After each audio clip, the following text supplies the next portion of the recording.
everybody. How's it going, man? How's it going, DP?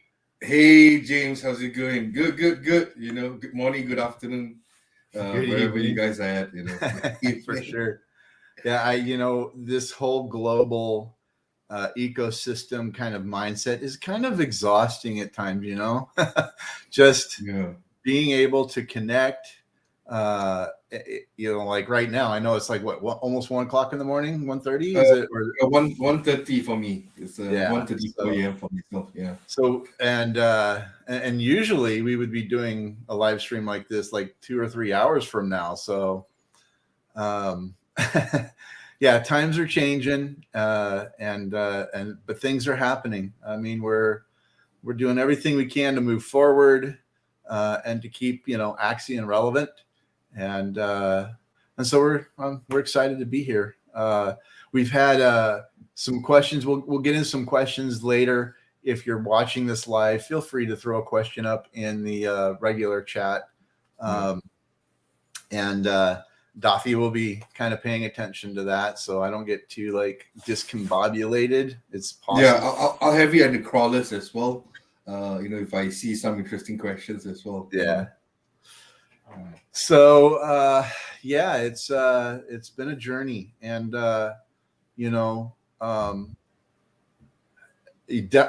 and I have had several questions lately, and maybe I'll just kind of and I want to say this right now. So while we have a presentation ready, while we've written these articles and we've been putting this stuff out, this is really we're in unscripted territory. And we're trying to figure out how to write the script in a way that ensures Axion not only endures this, what I'm now calling a nuclear winter for crypto in a lot of respects, but not only do we endure as a project, but we can continue to grow. We can continue to have influence, build relationships, conversations in this day and age right now are really vital. It's how we're kind of figuring out things as we go and redefining this roadmap to ensure that Axion is continuing to move forward. So, and Daffy and I've had this conversation now several times. Both of us are in this for the long haul, whatever that looks like, whatever that means. And even, and we'll get in again, I don't want to get too ahead of myself, but even those who have participated in the past at a higher level, like Big Bear used to be, really, really big on the team and involved in things in the past. And now he's one of our advisors. We're all kind of navigating this in real time.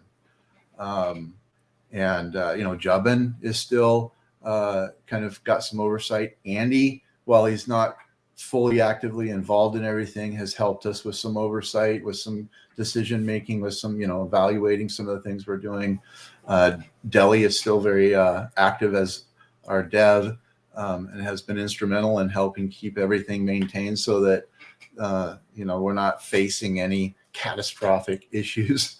So and James, if you think about it, right, that's what is essential for projects, in this current climate, is the idea here is that, yes, we're not coming out with like new features or new products, but at the end of the day as well, we have to be sensitive on what the current climate is. Right now we are like you said, we are on a nuclear bear market, and it only makes sense to keep the team lean, but at the same time as well, always focusing on what we have planned out, and again, it's all about there is no we can really say that DeFi itself is under attack, like as per one of the articles that you wrote about recently, and the future of DeFi is finance. The future of finance is DeFi and crypto.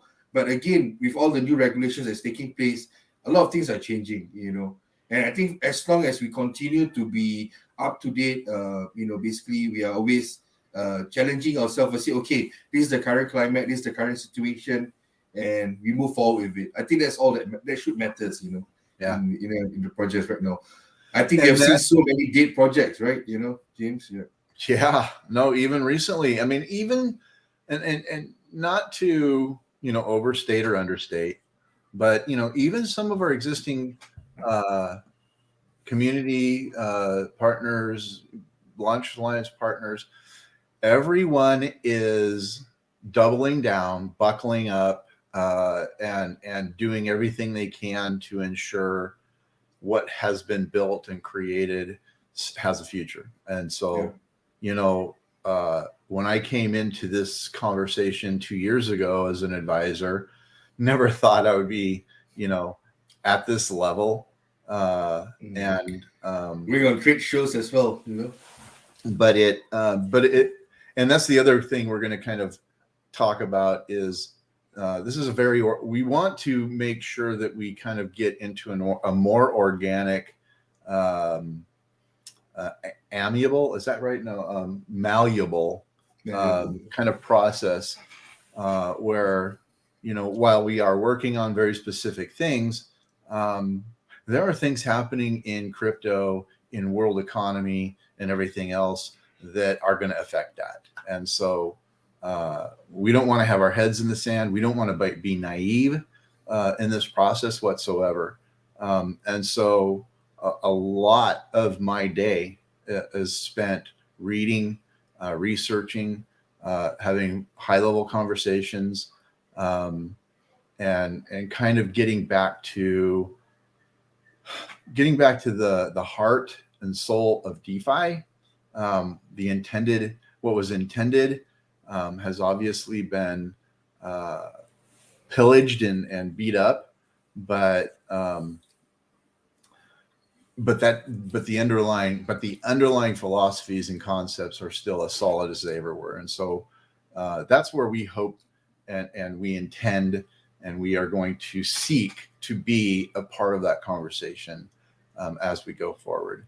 And going to some of these live events like Consensus and Breathe. This last Breathe conference was really thin when it came to a lot of the attendees, and a lot of the booths. You could see they were struggling. Even the booths were there, were not the same caliber as Consensus.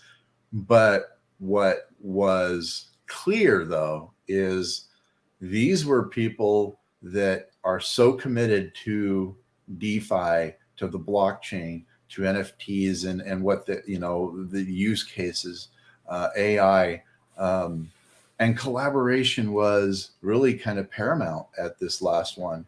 And so it was an opportunity to make some pretty high level connections, and looking forward to developing those things out. So, but that's really, I think, the underlying message at this point is our intention and our desire is to ensure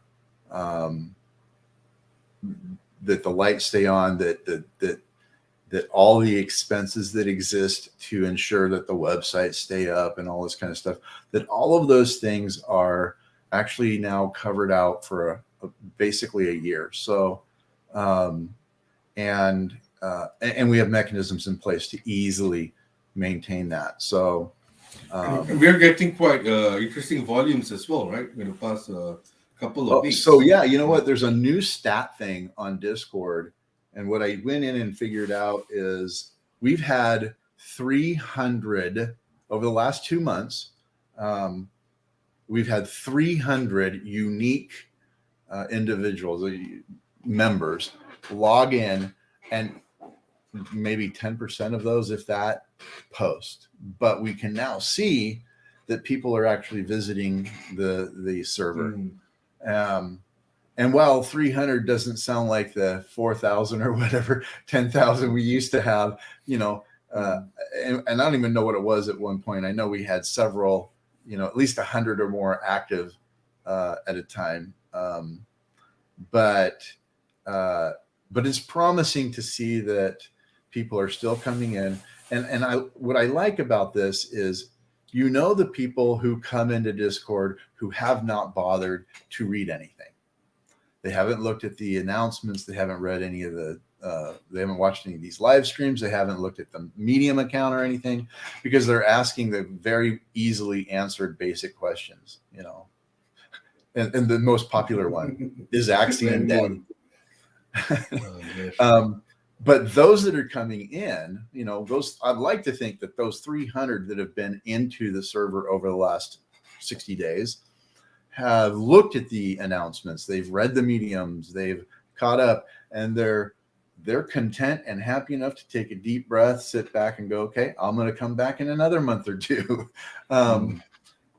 So these are, while the bear market has been brutal and exhausting, at the same time, it's been a good opportunity. So we're not in a big hurry. We're not going to rush to judgment on stuff. We're not going to make knee-jerk reaction kind of decisions, which is why we've kind of set the stage for this AMA with the last article. And I suppose we can kind of move into that. Yeah, we can dive into the slides. Yeah, so let me see here. Okay. So yeah, Q3, and got a new medication and it's making me nuts. But anyway, I'm good. So it's all good. I'm here to stay. Yeah, I mean, number one, it's already Q3, right? I mean, aren't we about to hit Q4, right? Yeah. This year, I think of the last few years, when it comes to family, work, when it comes to DeFi, everything, this year has blazed by so fast, I can't even see straight. I mean, every month just seems to get blurred into the next. Yeah. So it's really crazy to think, here we are, we're ending Q3, stepping into Q4. And we have some, and I'll say this, we have some really heavy, difficult decisions to make when it comes to certain aspects of the ecosystem. And, which is why we want to create our mastermind group. And we want to get more people included in the conversation and just make sure that, everybody is seeing this future, in a very similar way, as we kind of navigate through this. So let me see. I get to figure out how to do this like legitimately. So yeah, we're looking at the organization as a whole. For Axion, what does that mean? What do we need to do to ensure the ecosystem is safe, that as regulations are defined, as things settle down here in the US, as far as laws for fundraising, laws for how projects can and can't function without being designated as a security or as a commodity or as a what have you. We're going to have to look at some things very, very, very seriously, to be honest. And which is what, and we're comfortable and confident in that process right now, as we kind of navigate this. So we are looking to establish our mastermind group. We've had about 9 applicants so far. I'd like to get 9 more. We're going to have anywhere from 6 to 10, maybe 12 at the most, I don't know, members in that mastermind group. And we will be asking people to sign a non-disclosure agreement in that process.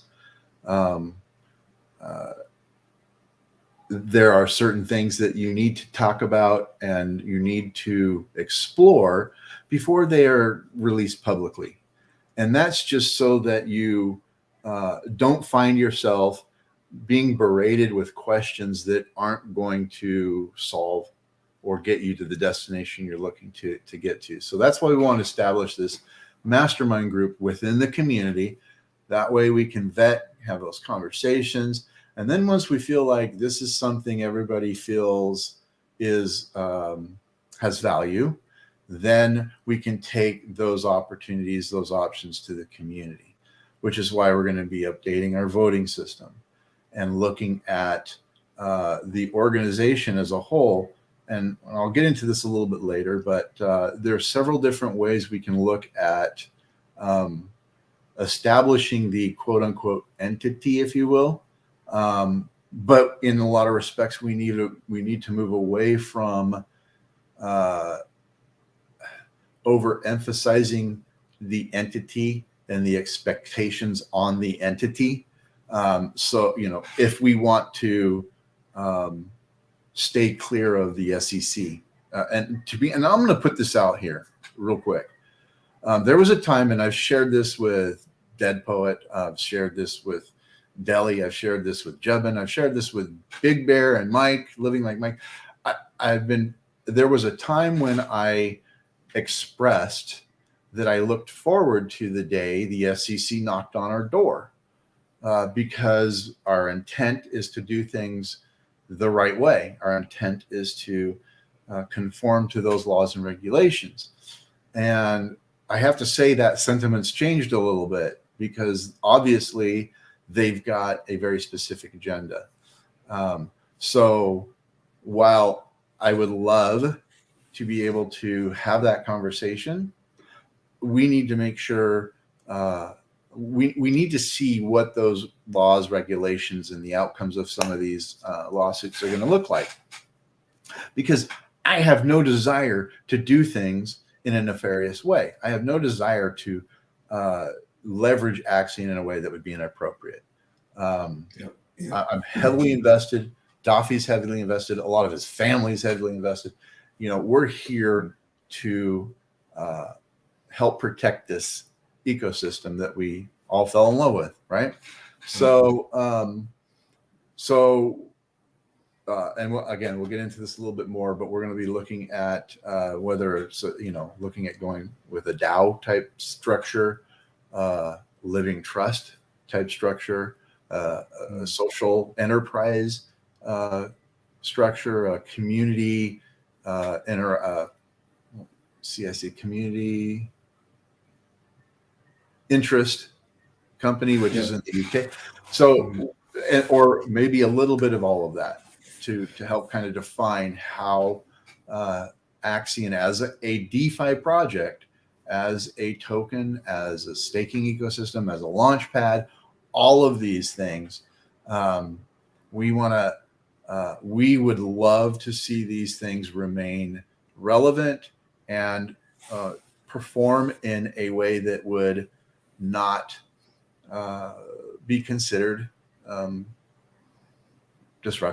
unreputable. I mean, lawful, Yeah, I just wanted to add, if you recall, right, about, I think probably 2 years back, we did do like a presentation to the community with regards to DAO governance, But we must remember that 2 years ago, the structure of DAO is very different from the structure of DAO that can exist right now.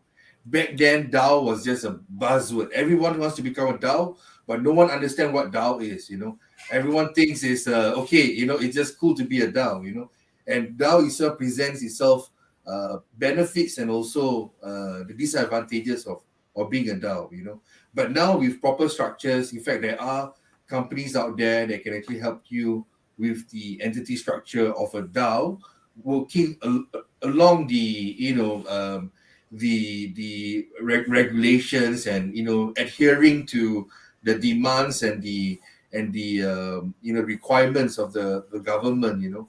So DAO of today is very different from the DAO of 2 years ago. So I think it's one of the reasons why we are probably revisiting this idea again, in case some of you guys are wondering, because there was one point of time we were saying this is not a DAO.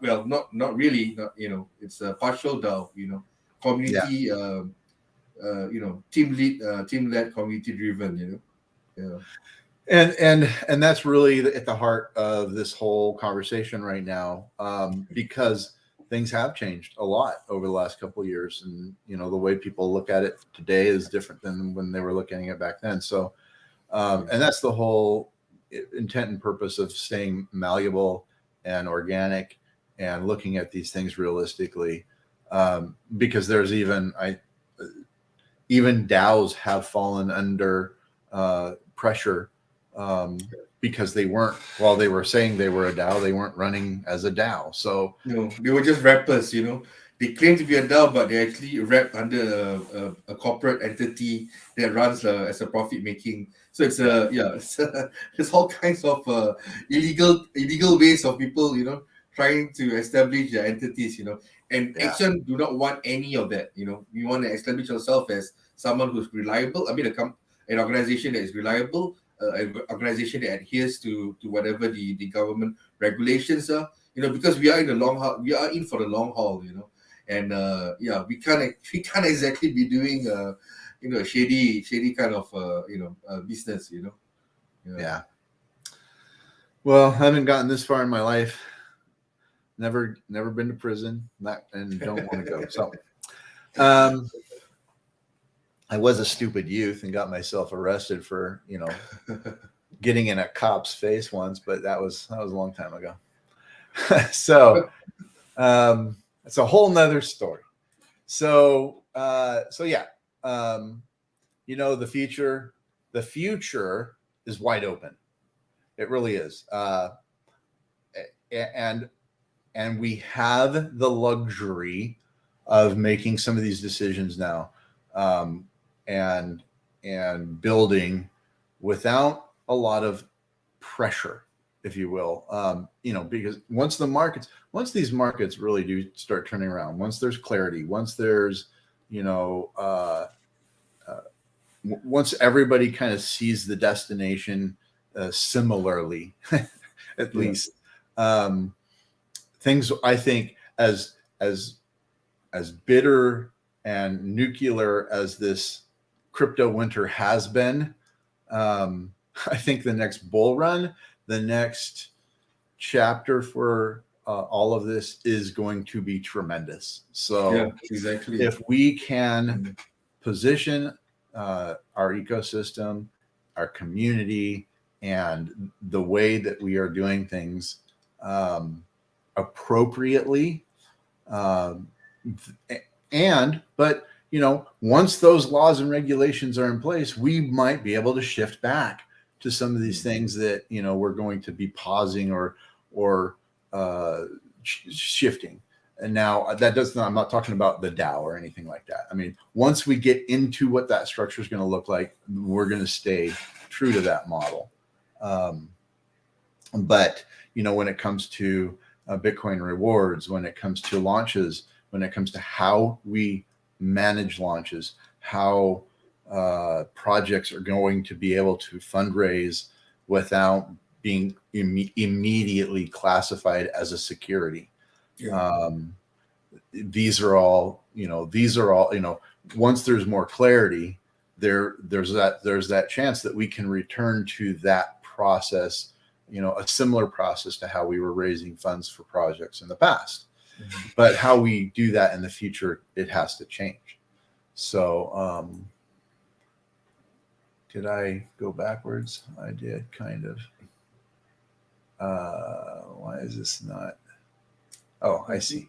I'm using this organizer, and I've never used it before, but now I get it. So,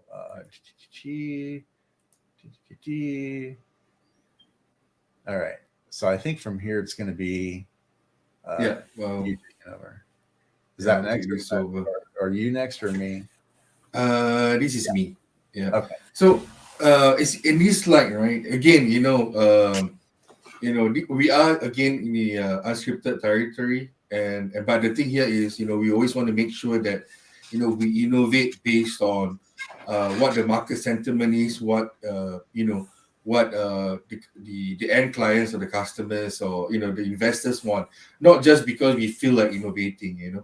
So, and this is where Axion has actually moved on from a Axion 1.0, where we are just a CD staking token. You stake your Axion, you get your APR, and then you get your Bitcoin dividends. And then later on, we introduced the launchpad.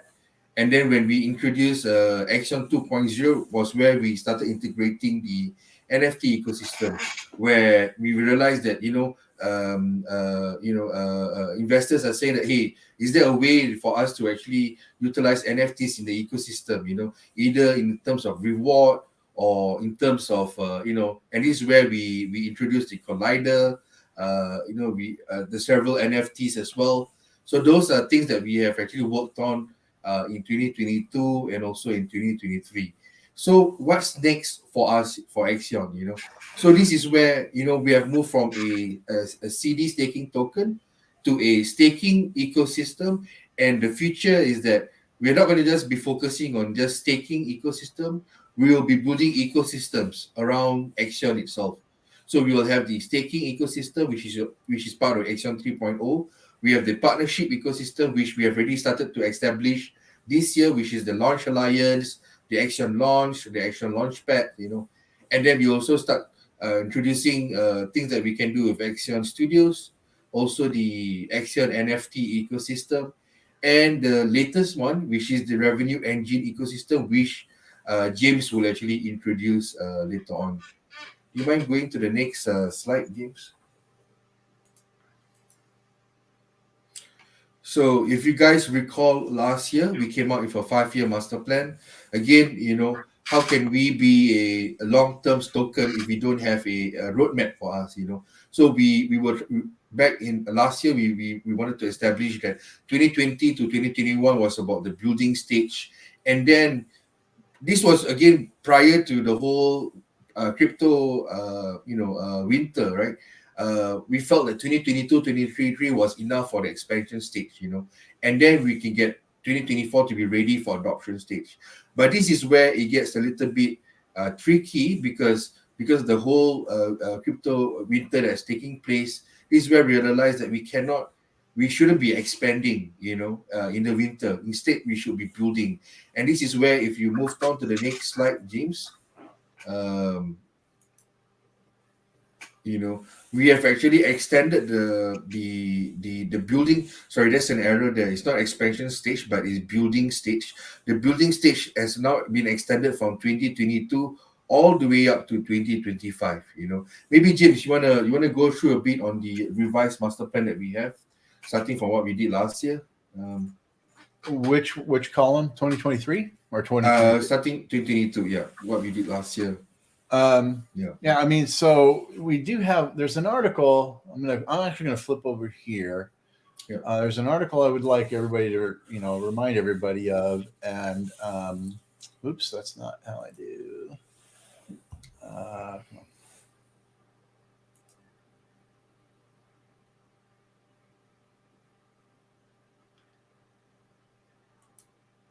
Am I coming through? It's like my internet's giving me problems or something. So there was one of the first articles I put out in this latest series had to do with looking back, kind of our milestones. Here we go. I don't know why that was running so slow. It's crazy. So Axion continues to move forward. So this is an article I would encourage everybody to take a look at. And it's not pulling up. This is crazy. I have everything shut down in my system to make sure I don't get throttled. Stop cam. Does that work for you? Is it faster? Maybe there's too much thing loading. No, it's okay. I'll come back to it. So, but in that article, we listed like 15 or so milestones that we've accomplished over the last couple of years, and often it was a significant milestone. Once a month we had something that we were doing, and we've kind of continued that into this year. So this whole thing kicked off with our partnership with ApeSwap, doing the T-bills, migrating our liquidity. We got our lifestyle store up and running. I think we just had a small order come through last week. Nice. So people are still going there. We established the max mint on the accelerator, meaning there's going to be a soft cap in our available tokens in the ecosystem. And then we set the core token contract as non-upgradable. We got administration, the administration manager for all of our contracts is in a multi-sig. And so we have a lot more security and control over everything. And that was really kind of our focus. And it still is. Our focus is still making sure that our foundation is solid. So a lot of this is shoring up our foundation, kind of setting the stage, so that when the market does really kind of turn around, we're ready for that. We're not going to get caught off guard. We're not going to be, behind the curve. We'll actually be riding that wave. So, and then let me see. So with 2023, we've got our Axion Community Partners Program, our Launch Alliance, and we have been fielding inquiries for launches, but I think you would all agree this is not, unless you're a meme coin, unless you have, unless unless you're looking to to launch a money grab. It's not, the environment's not conducive to ensuring long-term sustainability and support. And 95% of the projects that are still hanging in there right now are like us. They're 2 to 3 years or more older. A lot, I would say the majority of all launches from last year don't exist anymore. So and James, if you recall, there was one, I shouldn't name the project, but that project came to us to ask them they wanted us to launch their project. This was probably last year, a year ago, and basically we came with a feedback saying that it's not the right time, it's not the best time to do, and they had to actually look into a different way of fundraising. This is not the best time, and they actually thanked us, right, that we took our advice. Because of that advice, they managed to raise their own funds in another way, and they have their games available. It's a GameFi project. Before you get yourself in trouble. So this was a game developer. This was back when we were first talking Axion Studios.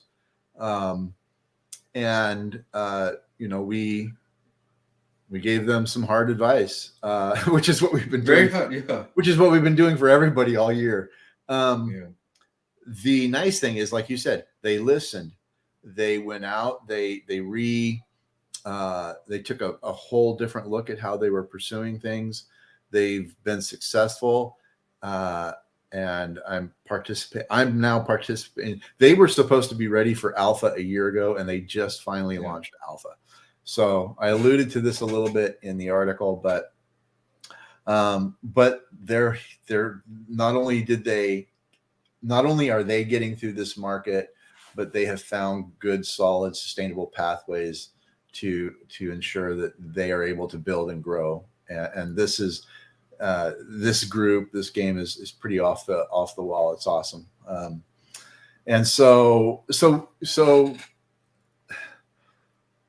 we've had to look at these things very, very differently and very honestly, realistic. And in doing so, we're still able to work.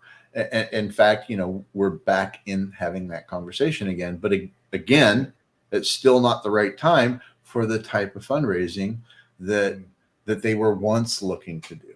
So. But I guess that the key point here is that when others was promising the moon and saying, "Oh, sure, no problem," we are probably the only one who gave them, real hard facts response, and they took it, And now when they are probably ready, or when the market is ready, they're probably going to be working with us rather than with someone else, because others were just promising the moon and everything else, and we will say, hey, you have a great product, you have to do it in a different manner. So I think that's the key takeaway point here that we have been developing with a lot of these projects, along the way as well. Yeah. Yeah. Yep. So 2024, our focus will be on, continuing to build out our community partners, networking, participating in a lot of the Twitter spaces, X spaces, and it's like, but again, we've got a couple things that we've been talking about, that we are exploring, that we're working on, that we could be ready to do something with these things here within a couple of months. Then again, if we don't see the guidance, if we don't feel the energy, if things don't fall into place naturally, if we have to force things into place, then we are going to take a step back and kind of reevaluate things, because we don't ever want to have to force anything into place. We don't ever want to have to put a commitment in place so rigid that it hurts us if we're unable to deliver. And so while we have a lot of exciting things we're working on and a lot of exciting opportunities are kind of in the funnel, we're also being very pragmatic in how we, and how we approach or where we actually stand with that part of the process. And I think that's critical, because I don't want to be nanny naysayer, but silly. I mean, we could be in for another year of this. I would hate to think that, but we could be in for, another year before there's real, true clarity, energy, excitement. But then again, tomorrow something could happen in the world, and all of a sudden everything takes off and everybody's happy again.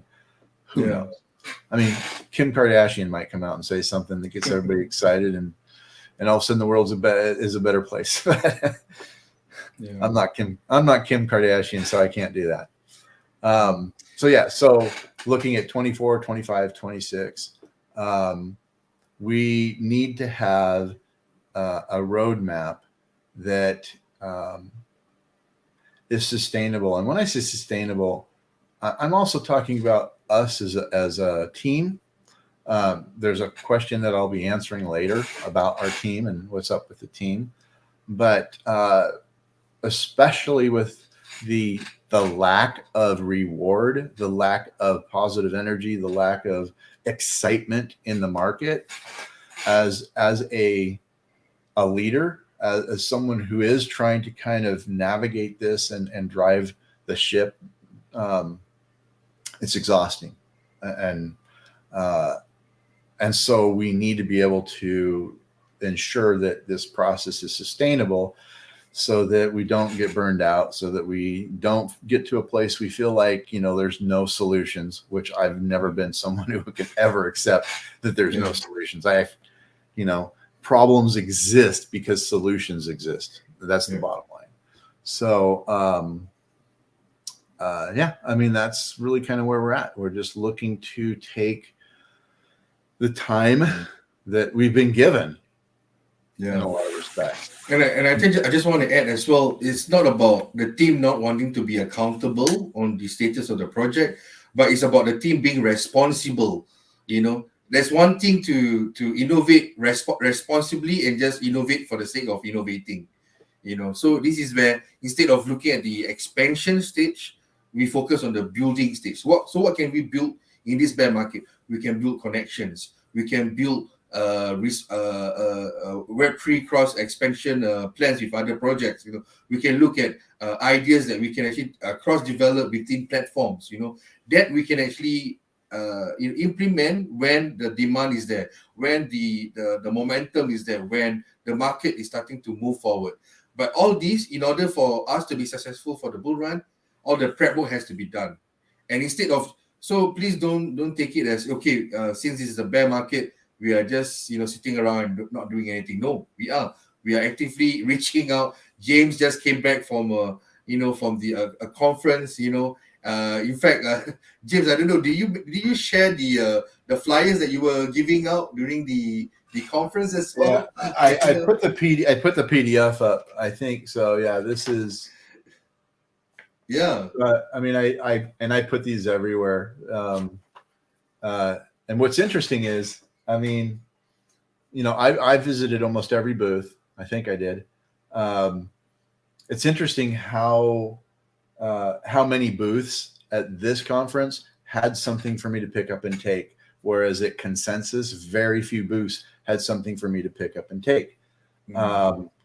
I'm old school, obviously, but I still feel like there's a place for that. And so if we want to stand out, we got to do those little things that ensure we stand out. So I've actually been invited to NFT XLV, which starts tomorrow down in Vegas. And I actually applied for a press pass on that one. I got a press pass. So I'm just going to be driving down during the day, probably tomorrow for a few hours, coming back home. I'm only 2 hours away from Vegas. So I might just commute back and forth and go down there. Just so it's not this big expense, and it'll be a little bit different approach, but we'll see what that looks like.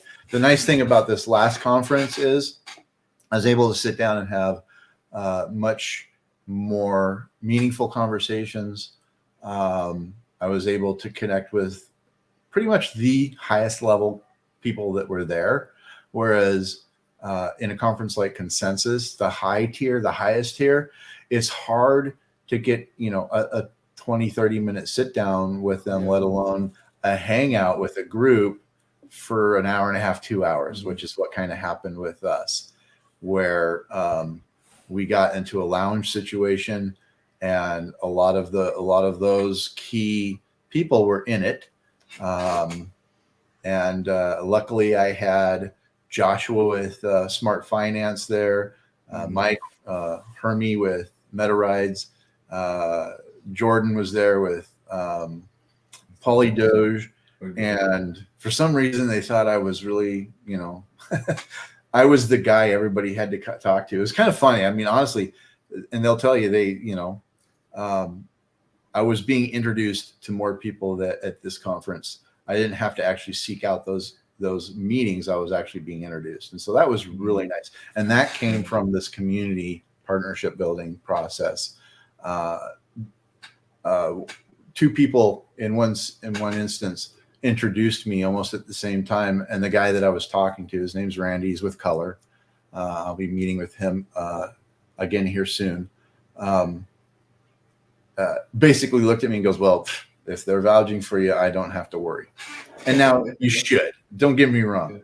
I want you to vet me, right? I want you to know my background so that when we're having these conversations, that carries as well. But it was a much different setting, and I really thoroughly enjoyed that. So yeah. So I'm going to look back here real quick, Duffy. Why don't you look and see if there's any questions? Flag them. I flagged one question so far. I just put a star on it. So we have new fee. Don't put them up yet, but okay, all right. I'm going to go. Yeah. So okay. So building Axion 3.0. So we are going to continue to build partnerships. We have several conversations that are in the works, but ultimately, for us to truly survive whatever the future looks like, we need to make sure we're doing what we can to pass the Howey test, which, as we are currently running, there's two schools of thoughts out there. I mean, it's kind of like in the United States, you can be sued for anything. So the SEC could say you're a security, whether you are or not. That's what they're doing, is they're going after these projects and saying that's a security. Well, so far they've lost a couple of suits. So now they're going after behavior within the project. and they're pursuing behavior within projects, and that the behavior is what is wrong.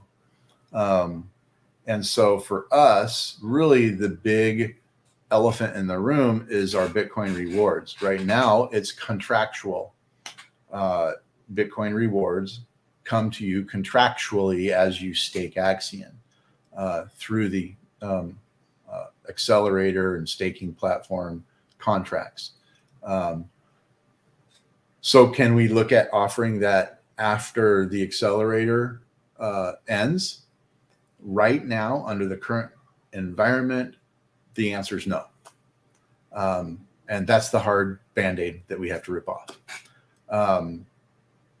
However, we're looking at other ways that we can serve the ecosystem, specifically the deflationary mechanisms of our the deflationary aspects. However, we want to keep certain aspects in place so that once we do have guidance, once we do have those rules, once we do know what to expect or what's expected of us, there's a good chance we could bring that back. And so we're going to leave that kind of as an open door. But for all intents and purposes right now, with the language in our documents and everything else, we need to distance ourselves from that possibility. The nice thing about Axion, though, it's not a company. We're not operating. So while they might be able to come after me or Dafi or, behavior. That's what they're looking at right now. And so I'm trying to make sure my behavior is in line with what you would expect from a legitimate corporation, if you will.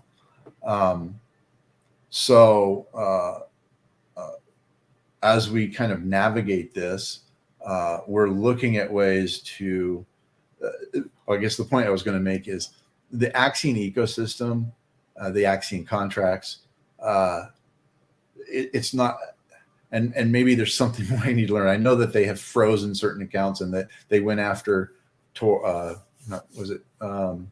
Cash. And so, yeah, if they want to, I guess they could, make everybody's lives miserable. But our goal is to ensure that doesn't happen, that we are seen as a project that desperately wants to be a part of that conversation and come out the other end as a part of the conversation, and helping kind of navigate how to make that work for future projects. So, while,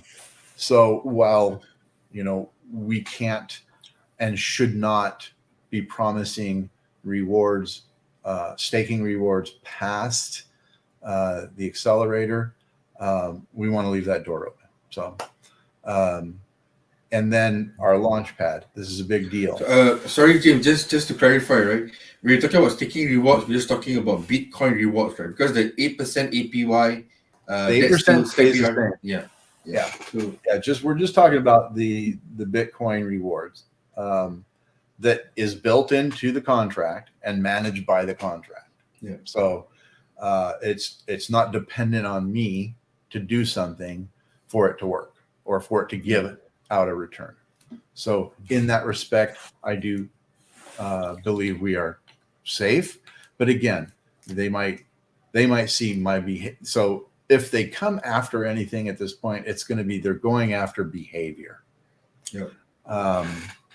And so, and this has really been at the heart of my research and looking into all of this is, what ultimately is getting the ire of the SEC to focus on an individual project. So, and frankly, we're not big enough or successful enough yet to even be worried about it, but I intend to be. And that's what I always said in the past is I can't wait till the SEC's knocking on my door. Now that idea scares me, but still, I would love to have that conversation if they allow it to be a conversation. If they, I want to engage in this process. I don't want to try to, to change something that may or may not need to be changed, or to snub my nose at something that deserves some respect still. So, but is there any questions in here specific to that though right now? We've got a question from Sugar Zeus. Maybe I just show, maybe this is more of a tokenomics question. Right. Is Axion inflationary? You want to cover that a bit? Yeah. So under the current model, yes, it's inflationary, which is why as we kind of move forward with some of the stuff that we're building, we want to have mechanisms in place that ensure it's deflationary, where you could be looking forward to Bitcoin rewards in perpetuity based on the revenue generated through Axion and its partnerships and different ecosystems. We're going to look at taking where the thought process in the past was that some of those profits would go into the Bitcoin reward engine, which is still my preferred way of doing things. Until there's more guidance, we would look at taking those gains and simply going out, buying Axion and burning it. So, and in that respect, which has been since this is something we actually, have been talking about since the beginning of this whole 2.0 phase. So, is to ensuring that portions of our revenue do go to buying back and burning Axion. We're going to make sure that actually a greater percentage does that. So, and that's where the Mastermind group comes into place. So we can kind of sit down, show these things, show the research, show the case models, and then turn that into something that is not just possible, but sustainable. And that actually kind of goes right into, how we're looking at the same thing as with our launchpad. The way launches were done in the past would not pass the Howey test. Yeah. That's plain and simple. And so we can't look at doing launches that way anymore. Jim, just to add on, right? The reason why it doesn't pass the Howey test, this is despite the fact that there's KYC involved, right? Yeah. Even so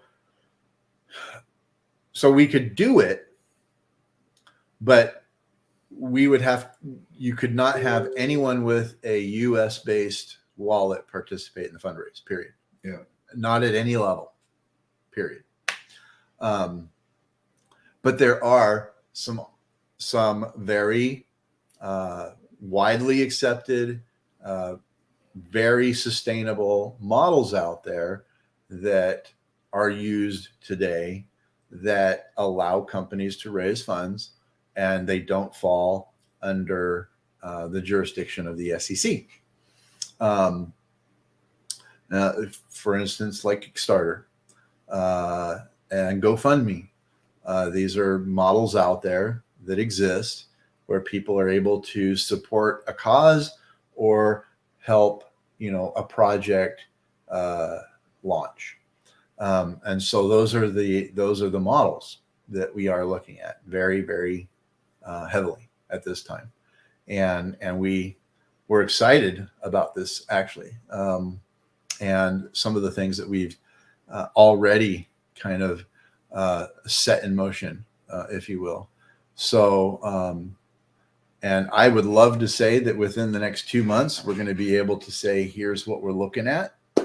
I think that's possible, but I hope that you wouldn't hold me to it, because we still have a few things, a few I's to dot, a few T's to cross, a few things to make sure and look at responsibly. So that as we look at rolling this new model out, in fact, I learned of 2 new models at the Breathe conference. One is through what's called investment groups, where investment groups can participate in project launches in a way that falls within what they call blue sky laws, and they're able to do this in a way that allows the projects to launch without having to register with the SEC right away.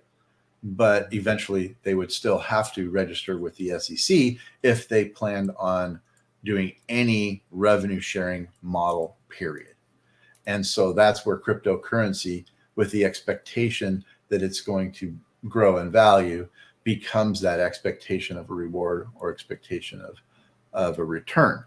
And that's great. That's I'm 100% invested in that.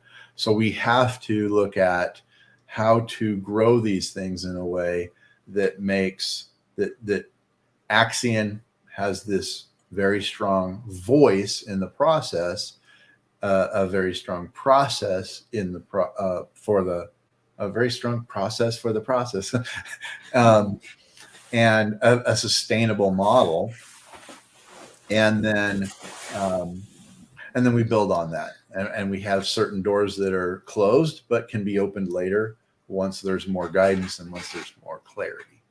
So James, we have one question from Ripu Daman. Let me share.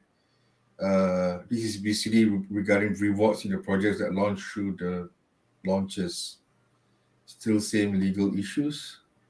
Well, and so that's actually a dual issue.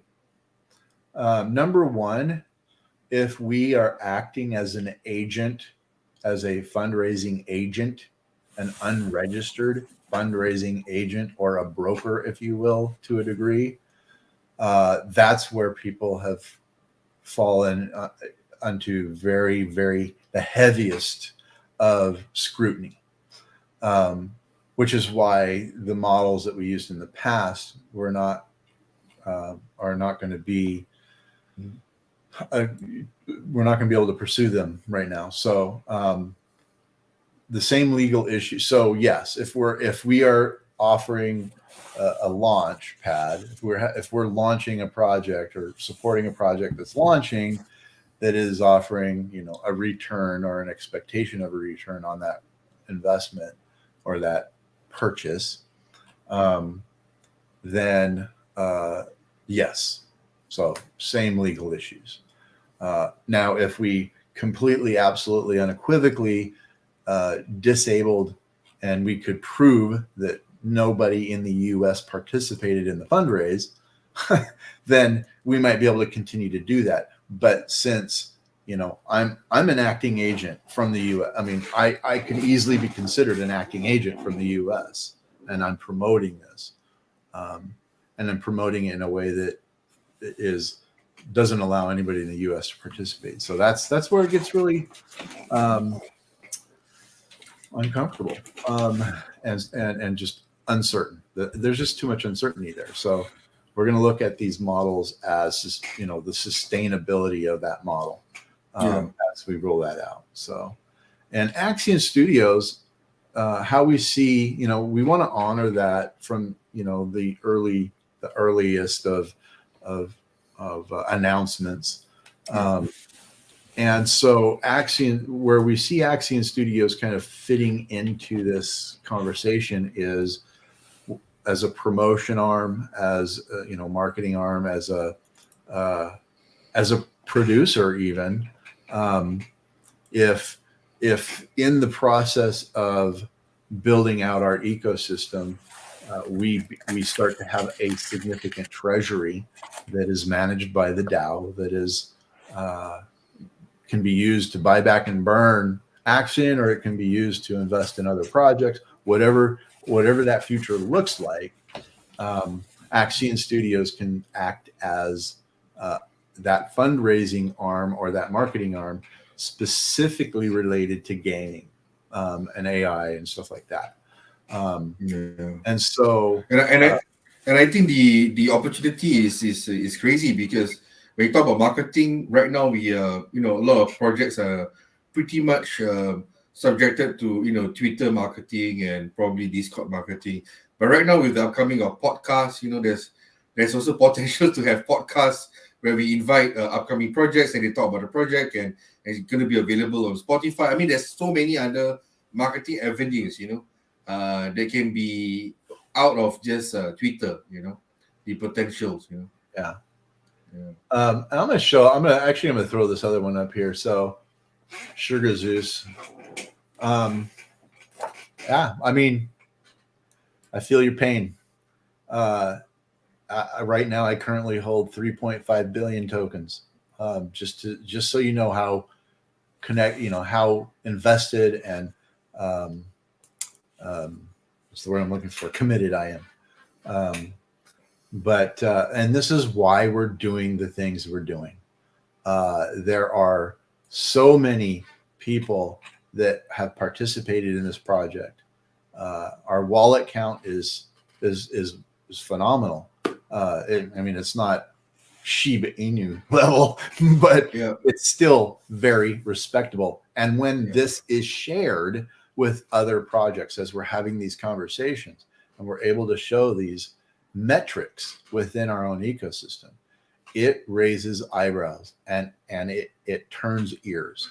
And so when we start to sit down and have these conversations, we're not seen as a fly-by-night project, not even in the least.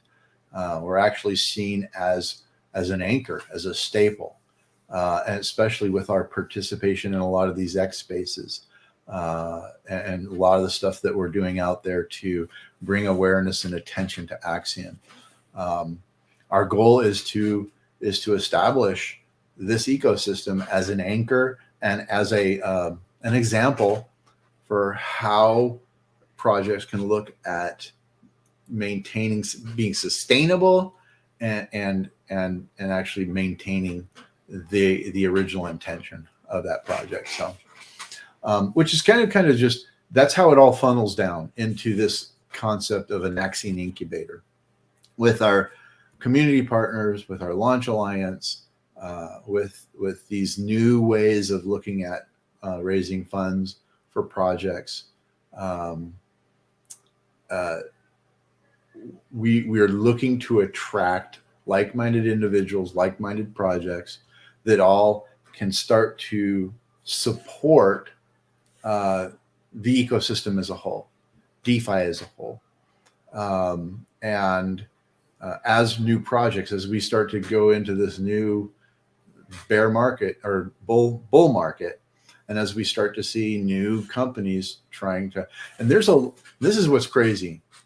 There are a lot of projects building right now that nobody knows about because they know the timing is not right. So we're going to see a tremendous influx of projects that have new innovation for the blockchain, that have a new way of looking at managing our lives, new opportunities to participate in, revenue. What's the word I'm looking for? Reoccurring revenue and stuff like that.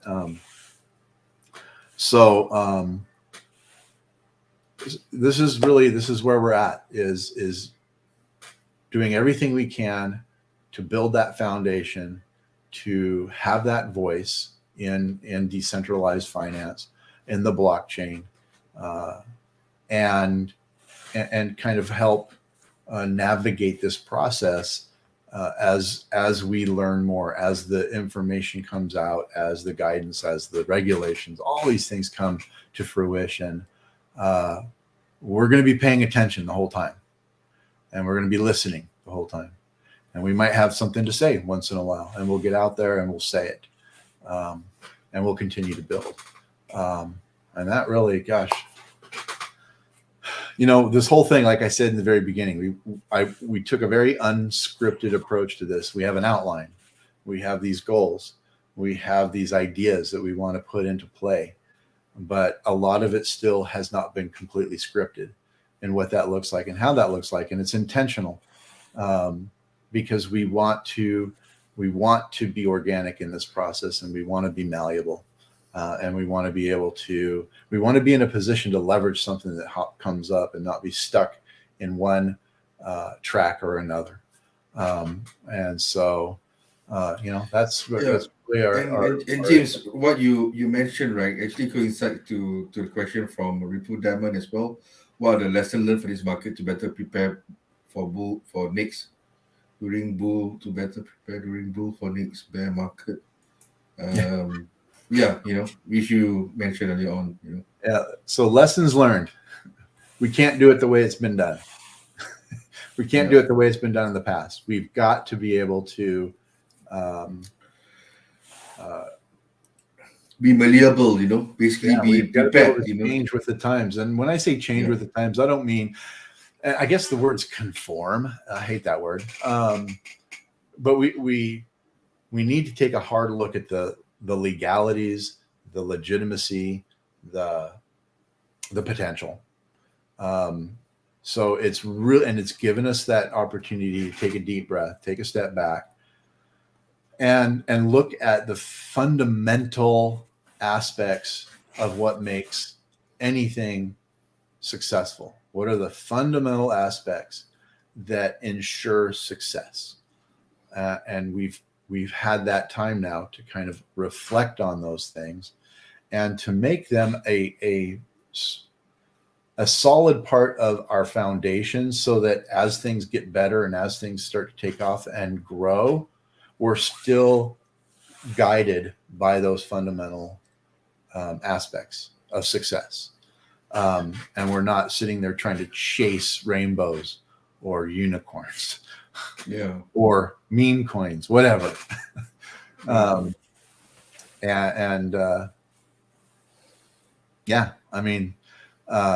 So it's an understatement to say I'm excited. I was so thrilled, and I hadn't felt such positive energy as much as I felt at this last Breathe conference. I felt it in Consensus, but in Consensus, I felt like a guppy in the ocean. Whereas at Breathe, I felt like,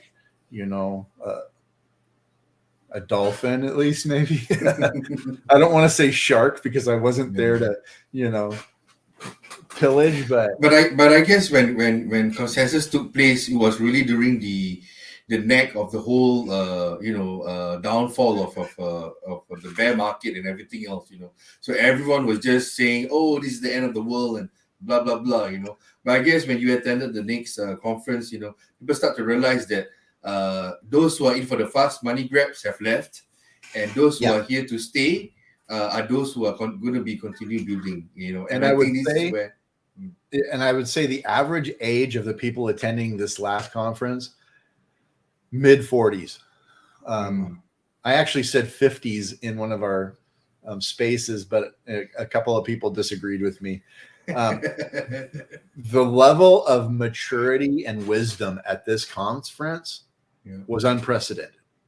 And the right people and the right people showed up. And we were able to connect. So from that aspect, it was way better than Consensus. But again, all of these things kind of contribute to this process, and help, navigate. It's really kind of a nice, clear map to help kind of navigate, what we should be doing versus what we would like to be doing. So the last page I have here, so we did put out a questionnaire. We had about 10 or so questions, but we only had 10 questions from 2 different people. What's up, people? I know you have questions. Either that or you're paying attention, you're reading the articles, and you're digesting this stuff, you're understanding it, you like it. And so if that's the case, you can put that in there too. James, I think Newfie really wants to know this. He just mentioned it again. How old do you have to be to join the Mastermind group? Yeah, Newfie, we love you. We respect you. We think you're going to do some freaking amazing stuff in the future. And I mean that. but for legal reasons, we should be at least 18. But I think you knew that, and I think that question was more playful than it was serious. But seriously, Nuki, I think you got to keep on this track you're on, because I think you're going to make different. Your voice is going to be a strong voice in the future. So hang in there. Your day will come, and it might even come right here. So just hang in there. Let's see. So I'm going to go to this page. But if you see a question in this lineup that you want to throw up, or a shout out, those are always nice. Then go ahead and just throw that up. So I don't know if I'm pronouncing it Exubias. So had a few questions. So we're going to go ahead and look at all these questions. And so I put up every question that was asked. I put up here, and if I had 2 more pages of questions, I would have put them up here. So shame on you guys for not throwing up more questions. We really wanted this to be an AMA in that respect. So one of the big elephants in the room: why have the core team appeared to slowly vanish? And are we still flexible in adjustments to the contracts and sites? So actually, that's 2 questions. 2 questions, yeah. I thought I broke it in 2. Oh yeah, it's right here. I did break it up. Oh, I can't edit it. Anyway, so why the core team slowly just vanished? This has been one of the most brutal markets in the history of crypto. The only people who have been able to hang in there can afford to. None of us are taking compensation, and we don't, other than covering costs for, development. And even that, we've kind of reached a pinnacle for that. So we'll probably be pausing any of that kind of spending here for a little bit, but hopefully very short period of time. Because as we look to roll out some of these new things, there's going to be some opportunities there. So, but Andy's still kind of hanging in there. He still pops in. If there's critical issues that require a consensus, where multiple signatures are required, then he still has been participating and helping us from that respect, and so that's really appreciated. Jubbin, as an advisor, has still been there to kind of help navigate some of these things. Deli is still actively helping to maintain things when we see bugs or when there's an issue. Has been tremendous contributor in that respect, so very appreciated. Big Bear is still kind of acting as an advisor, and I look for, I share lots of stuff with him and get his input. Of course, we've got Dafi and myself, but those that are here, they see this long-term vision, and they want to see Axion survive, whatever that looks like, however we need to navigate that. I would love to look at, cross-chaining things. I would love to look at sex, but you know what? I don't think that's an appropriate thing for us, especially right now. I would love to look at leveraging some of the assets we do have in a different way, but we need to be responsible. So there's a difference between being responsible and being proactive. You've got to be responsible. So, and being proactive can't trump being responsible. So if that answers your question, I wouldn't say the team has vanished. We've just, we've organically come to this point where this is what we're doing and how we're looking. And this is why we want to bring out our mastermind group. We want to get more voices involved in those early stage conversations, and reviewing some of this stuff and kind of helping us articulate them. So that kind of covers the current core team members: myself, Dafi, Andy as an advisor oversight, Jubbin, advisor oversight. Deli is dev. We've got, who am I missing? Big Bear is still one of our active advisors. And we want to grow that too. We want to reinstate the advisory council, which would be filled with professionals, as opposed to the Mastermind group, which can be comprised of any. We're not looking at your professional qualification and stuff to participate in that. What plans are in place to improve Axion as a deflationary token? I think we talked about that a little bit. We're, instead of looking at going out and creating revenue that will be pumped into our Bitcoin rewards or anything like that, we're looking at, if Axion Studios owns a stake of a project that's been launched, then the revenue that would come from that could go to buy back and burn Axion. And if without going too much into details, but if that revenue is great enough, then the deflationary measure is going to be great enough. That's still just ambiguous, but the new fundamentals of Axion Studios. So I think we covered that in the past.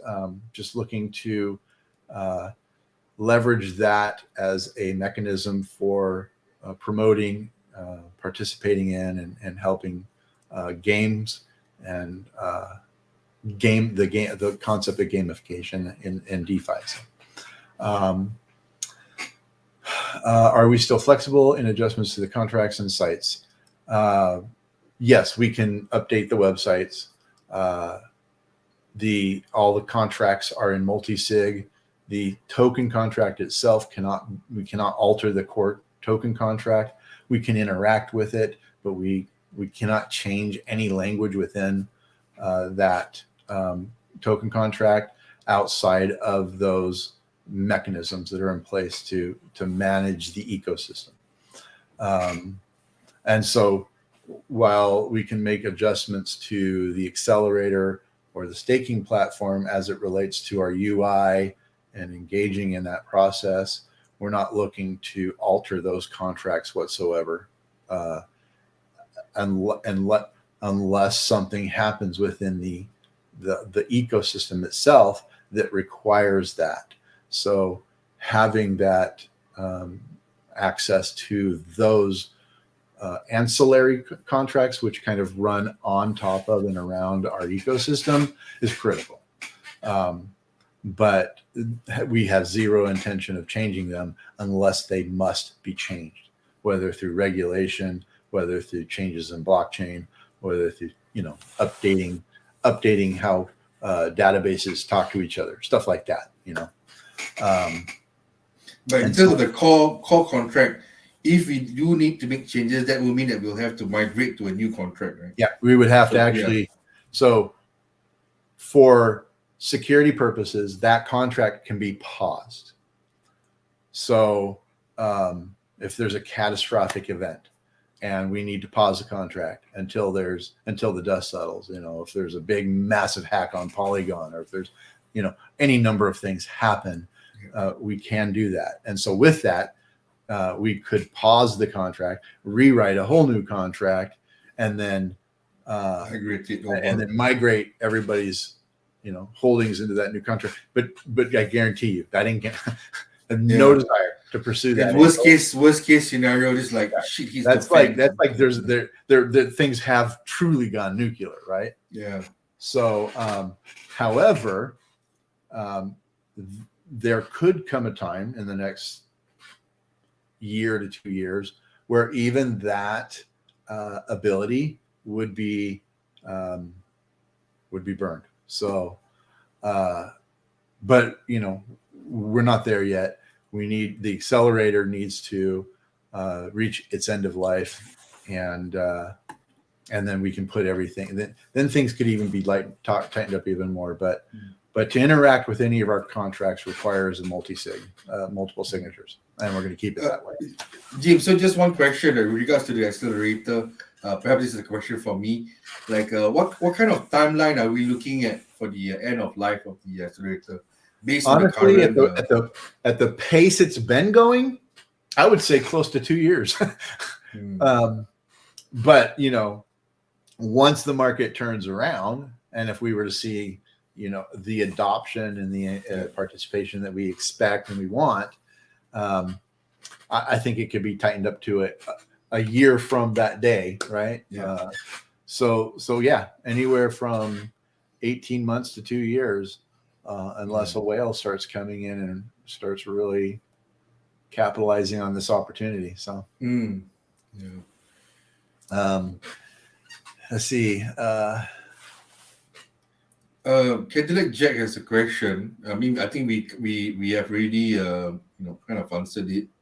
And then if you wanna So if divs have not seemed like they're growing much, it's because they are directly related to adoption in the accelerator. And actually last night, as I was putting some of this together, as we were talking about the live stream today, one of the things that, and I'm gonna put another, I'm adding an article to my little series of articles, and the accelerator really is at the heart and soul of our ecosystem. If we have healthy engagement and usage of the accelerator, you will see healthy growth in the Bitcoin rewards. If there's no usage, then the only thing that's going to make that Bitcoin more valuable is if Bitcoin goes up. Yeah. By itself. And so those Bitcoin rewards are twofold. One, you get them for engagement in the accelerator, but then you get that potential hold, and 5-10 years from now, that 3 or 4 or 10, 15, $20, whatever it is, of Bitcoin dividends that's sitting in there, will be worth more if Bitcoin is worth more. So it is a two-stage thing. So, but we can expect that to stay relevant until and at which time the accelerator reaches end of life. And if it's true that we still have a good 1.5 to 2 years, that's plenty of time for regulators and all these lawsuits and everything to where by the time that happens, I think we will know definitively what we can and can't do past that point. Yeah. And even let's just put the just playing the devil's advocate, right? Even in the situation where regulations are still not in place, the fact that you guys are stake, you will still benefit from the 8% APY. Right. So no matter what, yes, the Ds may be gone, but the fact that you're stake, you will still get an 8% APY. So it's always a plus. You can mint your stake as a Galaxy NFT, and you can transfer ownership of them. So yeah, there's still plenty of opportunities for engagement and leveraging that portfolio. Yeah. And we have other things in mind, but again, until there's clarity in this whole process, don't know what that's going to look like. So what changes in the ecosystem by becoming a DAO? The reason we started talking about becoming a DAO and exploring this and navigating, whether we call it a DAO or a trust or a social enterprise, whatever we end up actually physically, label it as, is I truly believe in the original intent of what was expected and promoted, and most people never intended to deliver, the whole concept behind a DAO, where a community, it's owned and operated and run by a community. That may or may not have a big implication on DeFi projects in the future. It may or may not have a significant implication on whether or not we are pursued by regulators. I don't know. I don't have those answers, but I do know I want more token holders to genuinely have a voice in and have the opportunity to suggest things that may or may not be adoptable, by the ecosystem and by the community. And so, yeah, I mean, that's, and as a social enterprise, the social enterprise aspects of an entity in the US, it can be for profit or nonprofit, and but it has a very specific common goal or specific purpose or interest. And one of those things can be the pursuit of creating and generating revenue for the purposes of buying and burning Axion, or if regulation allows for it, for that revenue to be poured into the Bitcoin reward contract. And that's all it would be doing. We would be taking revenue, and we would either buy and burn Axion, or we would take revenue and put it into the Bitcoin reward contract, which would then manage it accordingly. So in essence, as investors, the key point here is that make sure you have your Axion staked, because it can, basically, first of all, it limits you from selling it and, then benefiting from the price appreciation in the case where we do buybacks, buybacks to increase the price, and also we burn it to create the deflationary measures, and also the possibility of a reward if it permits, if the the whole regulation permits. So there was a question why the requirements to become a dolphin, shark, whale are based on Axion token amount, not max shares, holding amount. Max shares could be, I in all honesty, I kind of want to get away from the share terminology. That's one of those things that could potentially raise eyebrows and attention. So it is based on, the literal tokens you hold.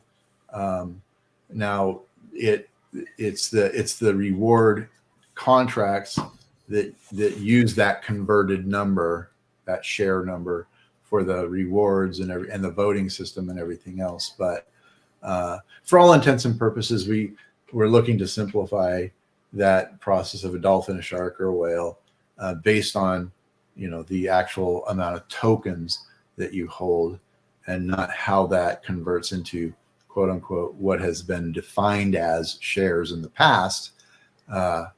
I don't necessarily think we should be looking at them as shares in the future or even right now. Yeah. So that's one of those things we're kind of navigating the language in how we look at that aspect of the ecosystem. Again, it's all about ensuring that we don't, that when it comes to, if, once someone wants to look at the project, we have the least amount of hoops we have to jump through to ensure, that we are conforming and that we can continue to grow and move forward and do what we want to do. So, how can I help bullish Axion? The best way you can help is, one of the reasons I've been putting all of these articles out is it gives token holders fuel to put out their own posts on social media, to engage in conversations on other sites or whatever, where talking about what you're doing is okay, I guess. Staying away from that spammy aspect of everything, but that's really one of the biggest reasons I've been compiling all of these articles and articulating everything, kind of helping stage this process as we kind of migrate to what things look like here in the near future, is so you have fuel to take and share and to build conversations around. This is something that's vital. It's why we did our Twitter flash mob. And I think here in the near future, we're going to be, I've got kind of stuck in a rut with Twitter Spaces. I've got a finite, amount of time, but I do want to start. There are some bigger Twitter Spaces that I want to start doing flash mobs in, where we can elevate our voice in those as well. And here's a clear result of us doing the flash mobs. I'm now the host of the This Is Not a Shield show once a week. I don't think that would have happened if we weren't showing up to these spaces in mass.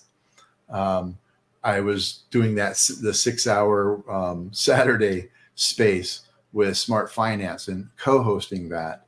Been invited to co-host the fundraiser for the F Cancer event. And have had other opportunities to get up on stages that I wouldn't normally be able to kind of penetrate easily, has been a direct result of that social media engagement we've seen through our flash mobs. So we do want to continue that. We do want to, but we're going to be looking at new spaces to hang out at. And the goal will be the same, to elevate our voice in that space.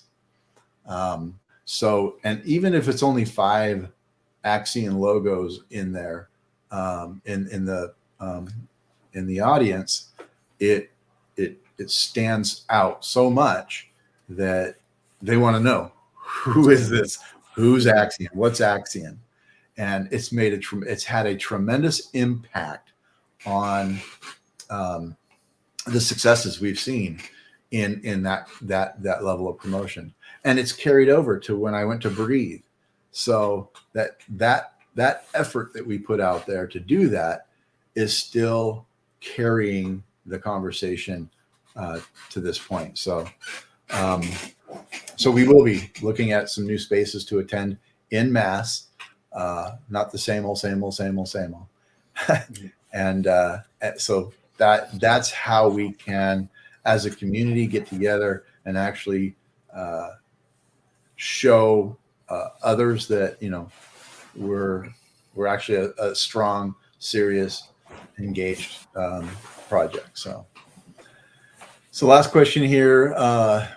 Second to last, is it possible to receive Ethereum as a reward? I don't think we're not going to be making any big changes. So we might explore cross-chaining or leveraging the Ethereum network again at some point someday, if circumstances and the process is welcoming for that, and maybe even the Pulse chain if they make it out of this crisis they're in. I mean, so and then with our partnership with Smart Finance, who's already built a cross-chain mechanism, and they are in the process. They've fallen, they've felt the effects of this bear market, I think, as much or more than a lot of us have. When they decided to pause their swap mechanism for some upgrades that ended up being a lot more involved and a lot more work than they expected. So I'm in communication with them all the time, and I think they're going to come out on top just as we are. So, but with them as one of our community partners and their extensive cross-chain engagement, knowledge, and experience, there's no reason why Axion can't leverage that in the future. So, but I think I can honestly, safely say we're not looking to make any dynamic changes to the ecosystem anytime soon whatsoever. So, I know who asked this question, but I put it down as anonymous. But I did want to kind of share this because I've actually been thinking about this a lot lately. Someone looked through everything. Someone, of good report here, asked, what do you hope to accomplish? It's a very broad question, but I want to go back to what the real answer of that is. I know my goal, our goal, I hope have it as the adopted goal of the community overall, is to ensure Axion as a DeFi blockchain project has a voice in DeFi, has a strong presence, is contributing to the conversation, is helping navigate what that looks like, how we accomplish things that were accomplishable in the past but are not anymore. How do we maintain that? How do we maintain a sense of what's the word I'm looking for? It was in one of my previous slides.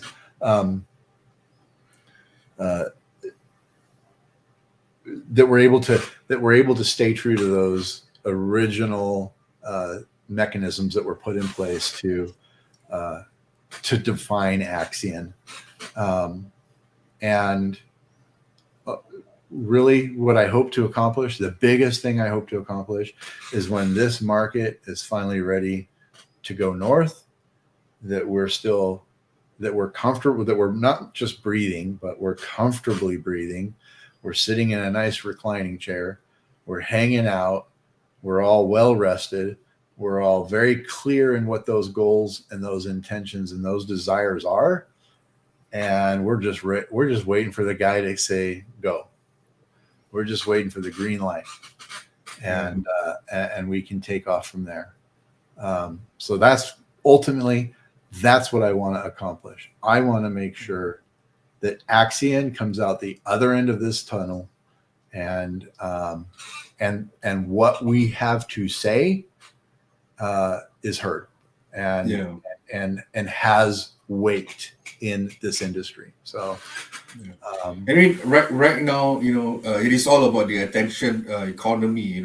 Whoever gets the most attention, basically rule the economy. And I think it's easier for us to actually, drum up the attention right now when no one is around, and we make our presence felt. We make our voice, as pioneers of DeFi, not really, I wouldn't say pioneers of DeFi, but as strongholds of DeFi, in this current stage. And then when the bull market comes, it's easy for us to move. We see all the dirty works have been done. No, I won't say dirty works. All the hard works and the tough conversations have already taken place. And then we are ready to go full steam. But yeah, yeah, foundation set, walls are up, furniture is in the rooms, party trays are, getting prepped with food, and drinks are being poured, and we're just kind of hanging out waiting. So, and it's not going to be a quick fix. It's not going to be easy. It's not simple. But I do fully, I'm 100% confident that it's attainable, and sustainable. And gosh, I mean, we're about to hit 3 years. That in and of itself, I think, puts us in the top 1, 2, 3% of projects that have made it this far. Our goal is to be in the top 1% of projects that have buckled down and determined themselves to get through this market and come out the other end a player, a contributor, a participant, a voice. So, do we have time for one more question, or are we gonna? Yeah, you know what? I didn't set a time limit on this one. I know we're probably well over an hour already. An hour and 44 minutes. What the freak, dude? Wow. Okay. So, yeah. So what do you got? I've got one from Sugar Zeus. I'm not sure I understand the question. I don't quite understand. A different leadership mindset, or just different people? I mean, there's definitely different people, but there's also a different mindset. So, Well, I just want to say, me and James, we don't have a different mindset. We are in tune. I would say body, soul, and everything else. But whatever that we share, everything is in tune. We have regular weekly calls. To discuss whatever that needs to be discussed about the ecosystem and everything else. If you're talking about people, you must understand that this is a team-led, community-driven project. We all came from the community. James was part of the AAC. I was part of the community, part of the marketing team before I stepped in to become part of the core team. So was Delhi, so was Jabin, so was Fix as well, who's part of the marketing team. Everyone came from the community. So you will be seeing new faces, because at the end of the day is I don't own Axion, James don't own Axion. We all own Axion, as in we, as in the collective we, the royal we as the investors, the we. That's a good segue that we won't jump on yet. Yeah, the we perspective. You know what? Yeah. I'm going to say it. So pretty soon we're going to be talking about the we perspective. So that it is. It's about it is about us as a collective. It's not about me. It's not about Dafi. While we've taken it upon ourselves to be responsible parties to ensure, that things, that are in place are sustainable and that we can continue to grow and move forward. We really have taken things in a different, we've taken a very different perspective in how we want to interact with the community, how we want to include the community, and the importance of the community as a whole. And so, Poland had to step down for very, very personal reasons, family and his health. And, McMarty, the same. Gosh, we can go down a list of those that have participated in the past. Some moved on, made other choices, decided to do other projects. That's life. And so I pinch myself that I've had this opportunity. I came in as an advisor, and not as engaged as I wanted to be at the time. A lot of ideas, a lot of conversations, but ultimately, for me personally, I kind of feel like it was the right time, right place, and I'm enjoying this process. I'm enjoying the opportunities that are in the future for the project. So, and the fact that we can explore these and that we have this opportunity right now to explore them, that we're not, beholden to very specific tasks or deliverables, that because there will become that there will be that time will come when it will be more of a day-to-day work job. But nothing requires us to be full-time, fully engaged. Although I have to say, I would love nothing more than to be able to afford to let go of my day job, if you will, and be 100% engaged in this. But that's just not where we're at, and that's okay, because I have that opportunity. So, and Dafi does too. So, is there anything that's any new questions or anything that's popped up? You're okay to take one more last question? This one. Yeah, this one. That's a great question, actually. This is a really good question. You're right. So this is the underlying goal of becoming community driven, whether it's a DAO, a social enterprises, whether we set up a mechanism, kind of like what they were talking about in the past with the Axion Foundation and whatnot. But this is a question that's being asked, that I'm asking even myself. if we become a truly decentralized, community-run, driven, managed, whatever words you want to throw at it, ecosystem, do we need to worry about the Howey test? And I would like to think that the answer is no, we don't. We wouldn't have to. But I don't know that is a definitive. That's not a definitive answer, and there is no definitive clarity in that yet. So I appreciate that question, because that is, when you look at all of these things that we're doing, we are trying to get to where we can either A, pass the Howey test, or B, not worry about the Howey test. Plain and simple.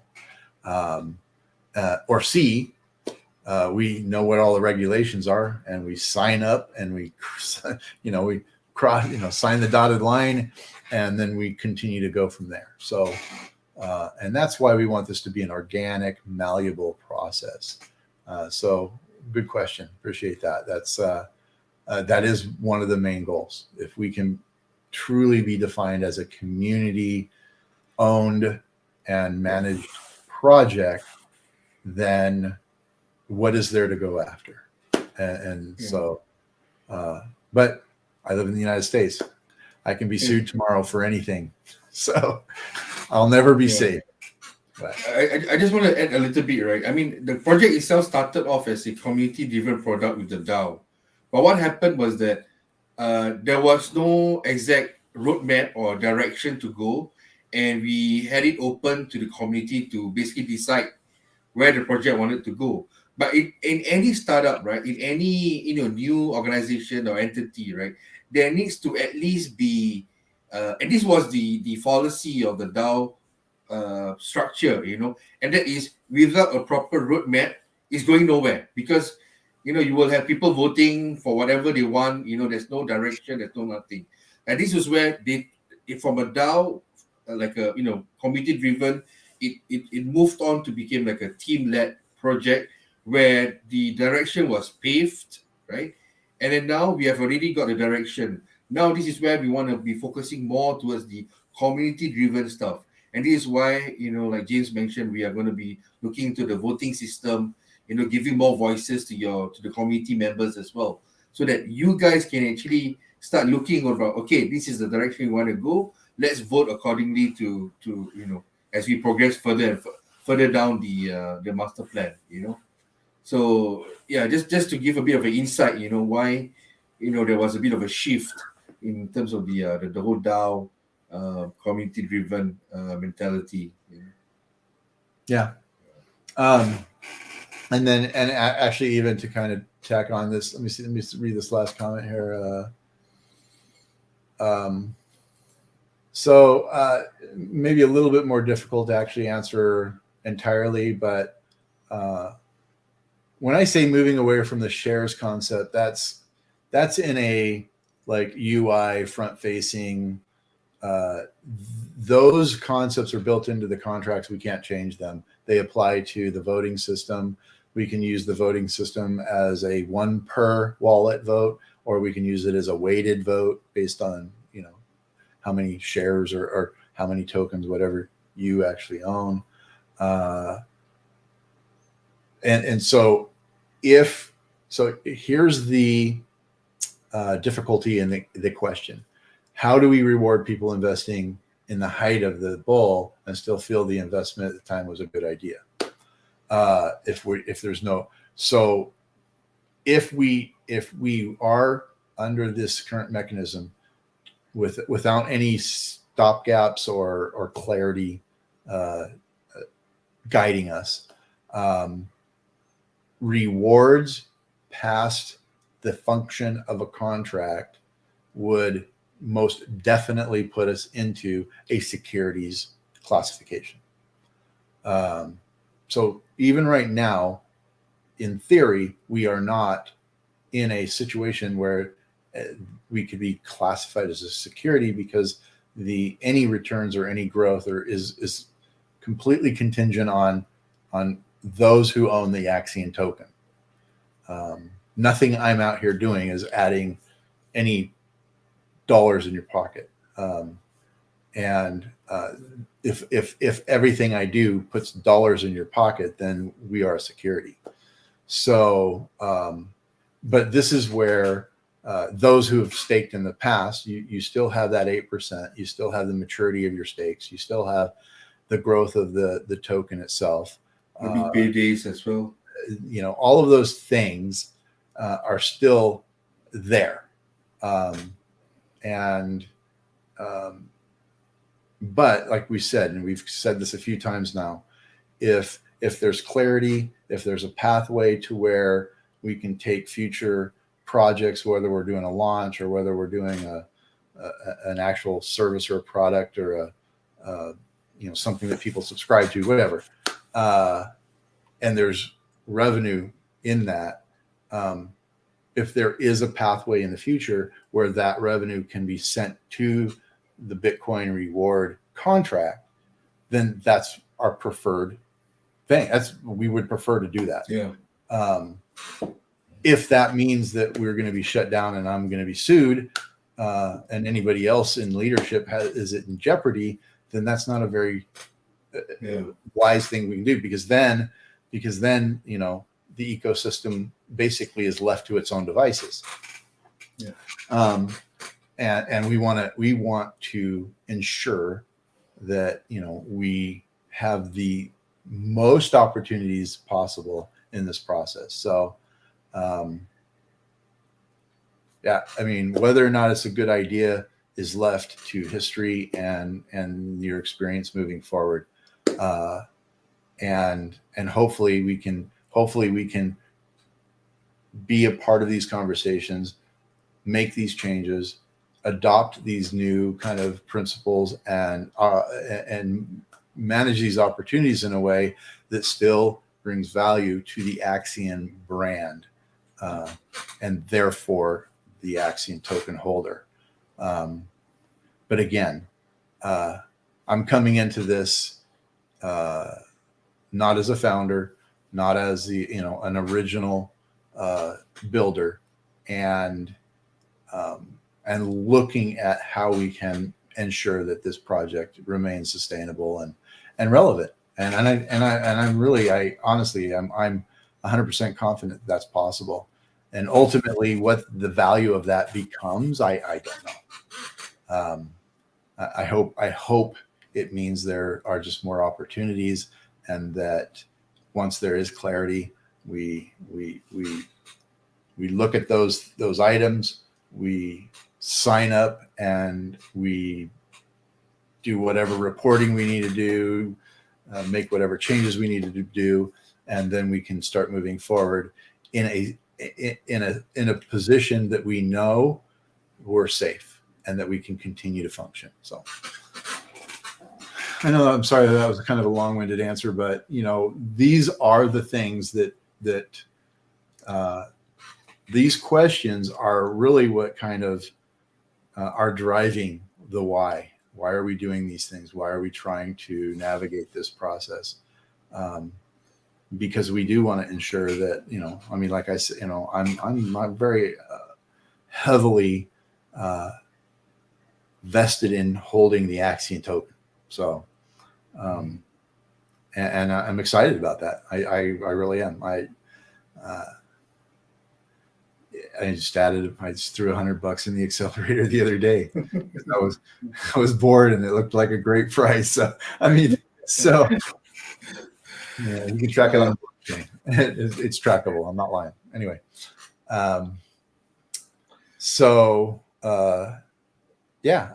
That's just kind of where we're at. Was Axion launched based on the ICO? No, we weren't. We didn't do an ICO, did we? No, it was a private raise. It was a private raise. Yeah. Private raise as in within, I think, 20 people or something. There wasn't like a ICO launch pad. There was no like a collection of data or something. So it's basically 20 investors put in some money and then they launch. Yeah. And we are still currently a BVI, which is a British Virgin Island corporation. But that's where we're looking to, we're looking at Do we renew that, or do we look at a new model? Yeah, and I think that if I'm not mistaken, as well, when they launched Axion, right? The first iteration or something. If you were to hold Hex, you can claim up to X amount of Axion or something, So that was something, in the past as well. But yeah, there was no like a traditional ICO where we had like hundreds, thousands of people participating in it, and then having it locked invested. It was just like I think 20 investors coming in, put in money, having and then have it in a liquidity form, and then that's it. And there's liquidity farming as well. Yeah. All right. Well, I could continue to talk, but it's almost 3:30 a.m. for me. I think it's probably about time to. It's time to put you to bed. Well, you know what? I hope this has been worth your time spending with us. I've been looking forward to doing this, and I do have some more things coming out. This is, typically for my professional life, this is my layout week for our publication. Next week's our print week, so I'm going to be pretty busy for the next couple of weeks, but not so much that I still do the This Is Not a Shill show. So on Wednesdays from 2 to 4 p.m. Eastern Standard Time, you can catch us in the This Is Not a Shill show. And it looks like Smart Finance is going to be kicking its 6-hour space back up on Saturdays. But there's one that I want to start going to as a community, and that is the All Roads Lead to Polygon. It's promoted by QuickSwap,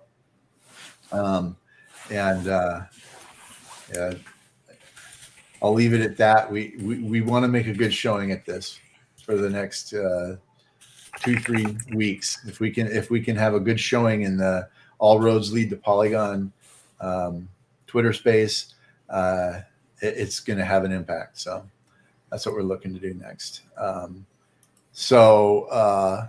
Feel free to throw questions in. We do have a thread in our Discord called Questions and Concerns. So if you have any questions based on this information that come up after the fact you want to ask, throw them in there. Feel free to reach out to any of us.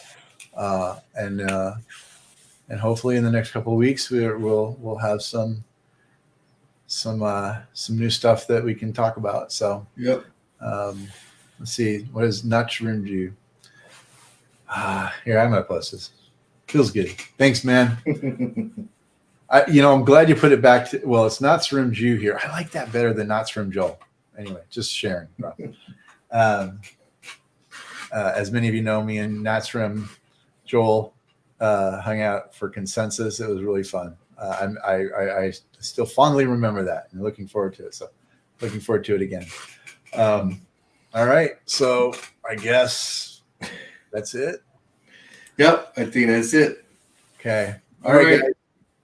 Okay. Thank you. Thanks all. Thank you very much. Good week.